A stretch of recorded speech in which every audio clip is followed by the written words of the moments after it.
మీరు ఈ గుడికి ఎన్నోసార్లు వెళ్ళి ఉండొచ్చు, కానీ మీలో 90% మందికి ఈ గుడి ప్రత్యేకత మొత్తం తెలిసి ఉండకపోవచ్చు. నమస్తే అందరికీ, మీ అందరికీ వైట్ ఫెదర్స్కి స్వాగతం.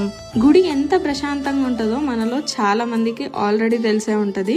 ఇక్కడ స్వామివారు విశిష్టమైన రూపంలో దర్శనమిస్తారు. చూడ్డానికి చాలా అందంగా ప్రశాంతంగా అనిపిస్తారు. స్వామివారిని చూస్తూ ఉండిపోవచ్చు. అట్లనే ఇక్కడ ఇంకొక ప్రత్యేకత ఉంది. అదే ఇక్కడ పెద్దజీయర్ స్వామివారు స్వయంగా స్థాపించిన రామస్తంభము. ప్రపంచంలో ఇలాంటి 108 స్తంభాలు పెద్దజీయర్ స్వామివారు స్థాపించగా స్తంభం లోపల మనకు శ్రీరామ పట్టాభిషేక నమూనా కనిపిస్తుంది.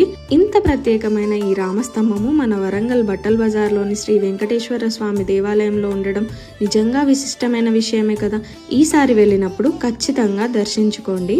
వీడియో నచ్చితే లైక్ చేసి కింద వైట్ కలర్లో సబ్స్క్రైబ్ బటన్ కనిపిస్తే సబ్స్క్రైబ్ చేసుకోండి. ఇన్స్టాగ్రామ్ అయితే ఫాలో చేయండి. Thank you.